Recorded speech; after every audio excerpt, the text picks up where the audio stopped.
চলছে ধর্ম নিয়ে বাড়াবাড়ি, আগুন ইমানের বাজারে, তাই কো হুঁশিয়ারে মুমিন, তাই কো হুঁশিয়ারে। ঠিক কিনা বলেন? ওরে নবীর তারিফ মিলাদ কিয়াম, আহলে বায়াতের সম্মান, করিতে আউলিয়ার সন্ধান, বলছেন ফরুয়ারে। ঠিক কিনা? ওরে নবীর তারিফ মিলাদ কিয়াম, আহলে বায়াতের সম্মান, করিতে আউলিয়ার সন্ধান, বলছেন ফরুয়ারে। এসব কথা শুনলে তাদের গায়ে জ্বালা ধরে। ওরে শয়তান যেমন বেজার ছিল আদম সেজদা করিবারে, তাই কো হুঁশিয়ারে মুমিন, তাই কো হুঁশিয়ারে। ঠিক কিনা? এই ফুনিয়া শক্ত করে হাতটা মুঠ করে ধরে যাইতেছে, যাওয়ার পথে তাকায়া দেখে রাস্তার মধ্যে আবু জাহিল্লা ৩৯ জন লোক লইয়া মিটিং করতেছে। কয়জন লোক? আবু জাহিল্লা সহ কয়জন? ৪০ জন লোক লইয়া মিটিং করতেছে। আবু জাহিল্লা তাকায়া দেখে, কিরে এর দুইটা হাত এত শক্ত করে মুঠ করে ধরে রাখছে, ব্যাপার কি? একটু ডাক দিয়া জিগাই। ওই যে মাওলা আলী বলছিল না যে চাইলে দেখাইয়া দিও, তে মাওলা আলী ওইখান থেকেই জানে যে আবু জাহিল্লা দেখতো। কথা বলেন না? আবু জাহিল্লা কো, কিরে একটু এদিকে আয়। ডাক দিয়া নিছে, না তোর হাতের মধ্যে কি তারে এত শক্ত করে ধরে রাখছ? কো আবু জাহেল, আমার হাতের মধ্যে কিছু নাই, এটা ফু। সুবহানাল্লাহ বলেন। হাতের মধ্যে ফু লওয়া যায় নাকি? কহা সত্যি বলতেছি, আমার হাতের মধ্যে ফু। কো দেখ মিথ্যা বলিস না, তোর হাতে কি আছে এটা তো আমি নিতাম না। কো নিতাম না তো। কো কি আছে? কো সত্যি বলতেছি, আমার হাতের মধ্যে ফু। কো কুল দেখি। তো ভিক্ষুকে চিন্তা করলো, মাওলা আলী তো অনুমতি দিয়াই দিছে, একটু দেখাই দিই না। সুবহানাল্লাহ বলেন। দুইটা হাত খুলছে, খোলার সঙ্গে সঙ্গে দেখতেছে দুইটা হাতের মধ্যে দুইটা স্বর্ণের টুকরা। আরেকটু আসতে বলেন। আবু জাহিল্লা কই, কিরে আমার সাথে এত বড় মিথ্যা কথা, আমি কি তোর স্বর্ণটা নিলাম গা? ফকির বেটা তো বেকু। আবু জাহেল, আমি নিজেও জানি না যে আমার হাতে স্বর্ণের টুকরা আছে। সুবহানাল্লাহ বলেন না। হেই মিথ্যা বলছ? না খুদার কসম আমি মিথ্যা বলি নাই, আমি জানি না আমার হাতের মধ্যে যে স্বর্ণের টুকরা। কি বলস? তাহলে তোরে ফু দিছে কেডা? ফু জেলে আইছ, ফু একজনে দিছে তো, কেডা দিছে? কো মাওলা আলী। সুবহানাল্লাহ বলেন। আবু জাহিল্লা কো, বুঝছি রে জামাইরেও জাদু শিখাই লাইছে। নাউজুবিল্লাহ কইতেন না? জামাইরে বলে জাদু শিখাই লাইছে। এটা কি জাদু? কথা বলেন জাদু? মাওলা আলীর বেলা এটা হচ্ছে কারামত। কথা বলেন ঠিক কিনা? তে আবু জাহিল্লা কো, ঠিক আছে তুই বাড়ির দিকে যা, আমি দেখি তোরে যে ফু দিয়া স্বর্ণের টুকরা বানাইছে, আমার হাতের মধ্যে নি ফু দিয়া স্বর্ণের টুকরা বানাইতে পারি, পরীক্ষা করবি।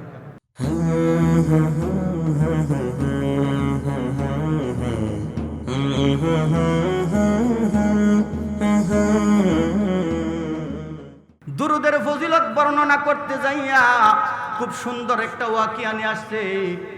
উনি বলতেছে, জগতের মানুষ রে, আল্লাহর হাবিব দু জাহানের বাদশা নবী রাহমাতাল লিল আলামিনের কাছে একদিন এক ভিক্ষুক আসছে। ভিক্ষুক আয়েশা বলতেছে, ইয়া রাসূলুল্লাহ, ইয়া হাবিবাল্লাহ, নবী গো, আমি খুব অসহায় মানুষ, খুব দরিদ্র মানুষ। ইয়া রাসূলুল্লাহ, নবী গো, এক বেলা খাইলে আর এক বেলা খাইতে পারি না। ইয়া রাসূলুল্লাহ, নবী গো, আপনার দরবারে খুব আশা নিয়ে আসছি নবীজি। ইয়া রাসূলুল্লাহ, আপনি আমাকে একটু সাহায্য করেন। সুবহানাল্লাহ বলেন। আপনারা বলেন তো, আমার নবীর কাছ থেকে কে কেউ খালি ফিরতে পারেনি? যদিও আমার দয়াল নবী দুনিয়ার জমিনে শরীয়তে গরিব ছিলেন, কিন্তু হাকিকতে তো আমার দয়াল নবী দু জাহানের বাদশা। ঠিক কিনা? ঠিক কিনা? ওই দয়াল নবী রাহমাতাল লিল আলামিনের কাছে ভিক্ষুক কয়, ইয়া রাসূলুল্লাহ, নবী গো, ইয়া হাবিবাল্লাহ, আপনি আমাকে একটু সাহায্য করেন। আমার দয়াল নবী ডাক দিয়া কই, বাবা রে, এমন একজনের কাছে আসছস রে, তোরে না দিয়া তো বিদায় করতে পারি না। আমার দয়াল নবীজি পকেটের মধ্যে হাত দিলেন, হাত দিয়া দেখতেছে দয়াল নবীজির পকেটের মধ্যে কিছুই নাই। সুবহানাল্লাহ বলে। নবী চিন্তা করে, আল্লাহ খুব আশা নিয়ে আমার দরবারে আসছে, আমি কেমনে তারে খালি হাতে ফিরাইয়া দেই? কথা বলেন ঠিক কিনা? আমার দয়াল নবী ডাক দিয়া কই বাবা রে, এই মুহূর্তে তো আমার কাছে কিছু নাই, তবে তোমারে তো কালি ফিরাইতে পারি না, যাও তুমি একটু আমার জামাতা মাওলা আলীর কাছে যাও। সুবহানাল্লাহ। মাওলা আলীরে যাইয়া বলবা আমি দয়াল নবী পাঠাইছি, তোমাকে কিছু দেওয়ার জন্য দিয়া দিব। সুবহানাল্লাহ। এই কথা বইলা আমার নবীজি তাকে বিদায় দিলেন। বললেন, আবার জিজ্ঞেস করছে, ইয়া রাসূলুল্লাহ আপনার জামাতারে কই পামু? কানাই কাবার সামনে যাইয়া দেখো আমার জামাতা নামাজ আদায় করতেছে। সুবহানাল্লাহ। তারে পাঠাইলেন, যাইয়া দেখতেছে নামাজ আদায় করতেছে, দাঁড়ায়া রইছে। মাওলা আলী সালাম ফিরায়া দেখে উনি দাঁড়ায়া অপেক্ষা করতেছে, বুঝতে পারছে উনি হয়তো কিছু বলবে।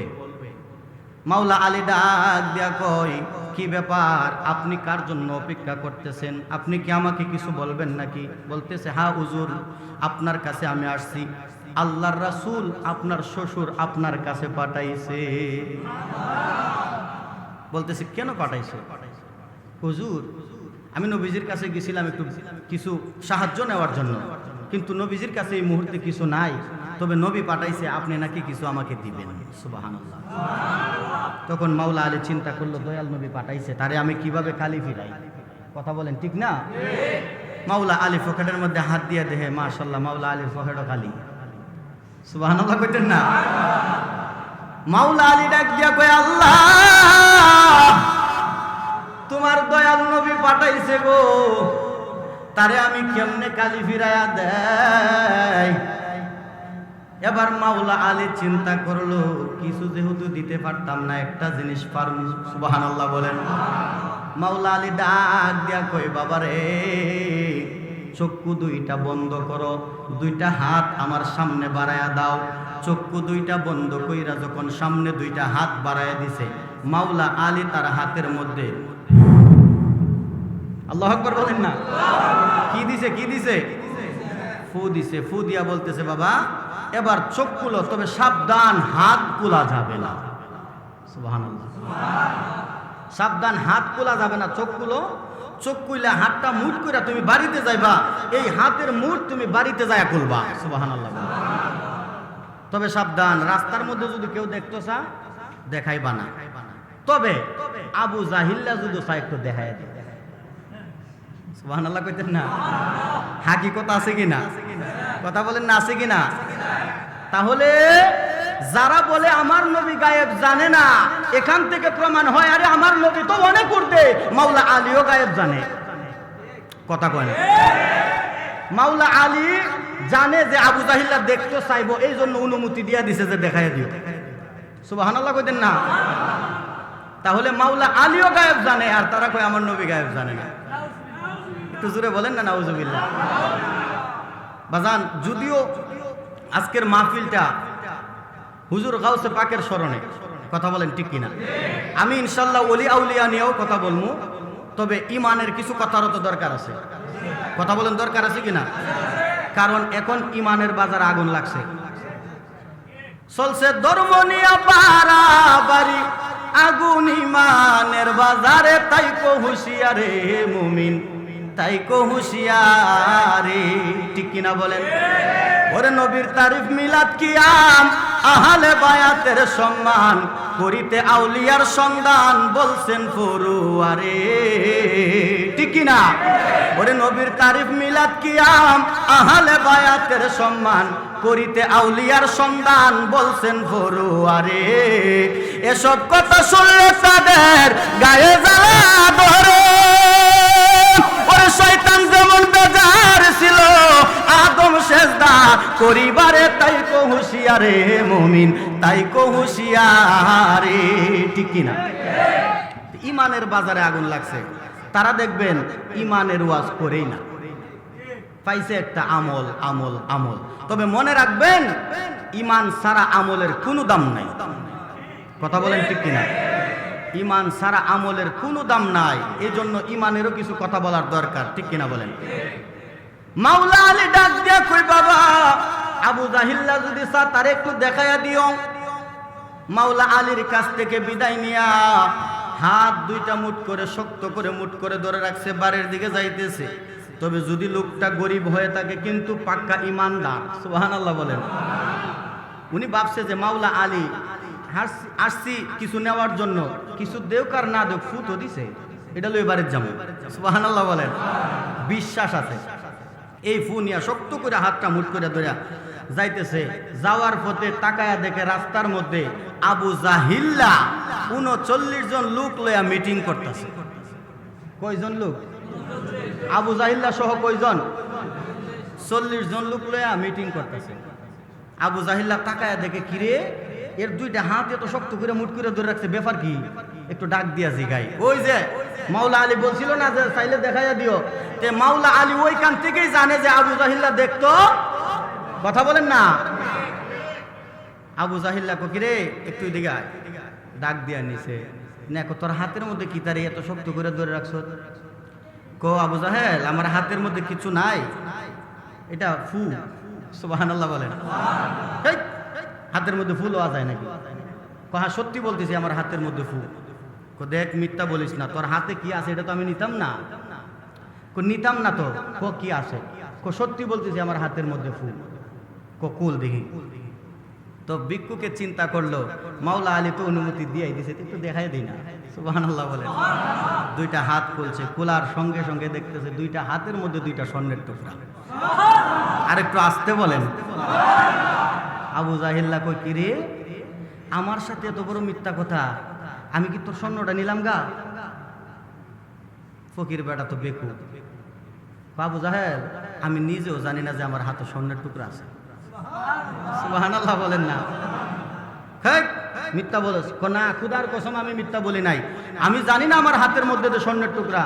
কি বলস? তাহলে তোর ফু দিছে কেটা? ফু জেলে আইছ, ফু একজনে দিছে তো, কেটা দিছে? কো মাওলা আলী। সুবহানাল্লাহ বলেন। আবু জাহিল্লা কো বুঝছি রে জামাইরেও জাদু শিখাই লাইছে। নাউজুবিল্লাহ কইতেন না? জামাইরে বলে জাদু শিখাই লাইছে, এটা কি জাদু? কথা বলেন জাদু? মাওলা আলীর বেলা এটা হচ্ছে কারামত। কথা বলেন ঠিক কিনা? তে আবু জাহিল্লা কো ঠিক আছে তুই বাড়ির দিকে যা, আমি দেখি তোরে যে ফু দিয়া স্বর্ণের টুকরা বানাইছে আমার হাতের মধ্যে নি ফু দিয়া স্বর্ণের টুকরা বানাইতে পারে, পরীক্ষা করবি। এই চিন্তা কইরা ৩৯ জন লোক নিয়ে ছুটছে মাওলা আলীর কাছে। যাইয়া বলতেছে আলী, ও আলী তুমি নাকি ভিক্ষুকের হাতের মধ্যে ফু দিয়া স্বর্ণের টুকরা বানাইছো? সুবহানাল্লাহ। মাওলা আলী কই কাজ হইছে তাইলে? সুবহানাল্লাহ বলেন না। আবু জাহিল্লার মুখে শুনতেছে যে স্বর্ণের টুকরা হাতের মধ্যে, তো মাওলা আলী কই কাজ হইছে, আল্লাহ বানাইছে। সুবহানাল্লাহ বলেন। আবু জাহিল্লা ডাক দিয়া কয় আলী ও তুমি পারবানি আমার হাতের মধ্যে ফু দিয়া স্বর্ণের টুকরা বানাইতা? মাওলা আলী ডাক দিয়া কয় আবু জাহেল তুমি কেন একা হাত বাড়াইবা? তোমার সাথে তো আরো ৩৯ জন লোক আছে, সবাই মিলা দুইটা কইরা হাত বাড়ায়া দাও। আরো জোরে বলেন না সুবহানাল্লাহ।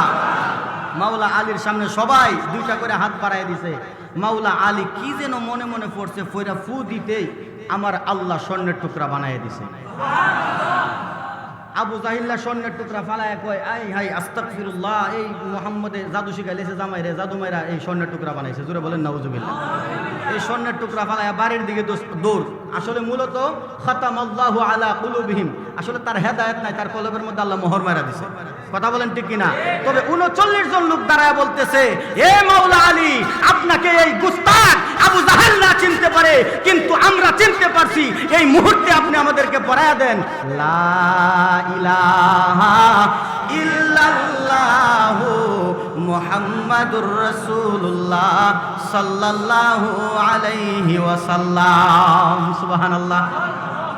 এই খবর গেছে আমার নবীজির কাছে।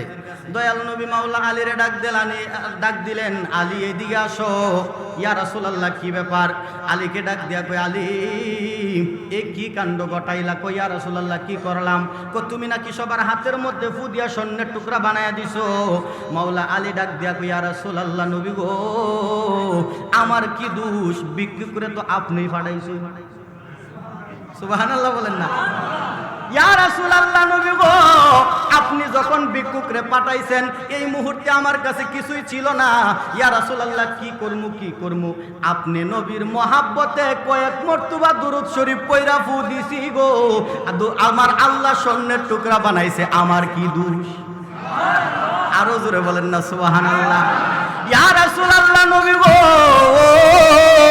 ওই আবু জাহিল্লা 39 জন লোক নইয়া আমার কাছে আসছে পরীক্ষা করার জন্য, আপনি দয়াল নবীর প্রতি দুরূদ পড়ে আবার যখন ফু দিলাম, স্বর্ণের টুকরা বানাইছে কে? আরো জোরে বলেন না কে? মাওলা আলী কই আল্লাহ বানাইছে, আমার কি দোষ? সুবহানাল্লাহ বলেন। তাহলে বাজান, মাওলা আলী যদি নবীর মহাব্বতে দুরূদ পড়া স্বর্ণের টুকরা বানাইতে পারে, আপনি আমি যদি ওই নবীর দুরূদকে গলার মালা বানাইতে পারি, জাহান্নামের আগুন হারাম হইতে পারে কিনা? আরো জোরে বলেন পারে কিনা? তাহলে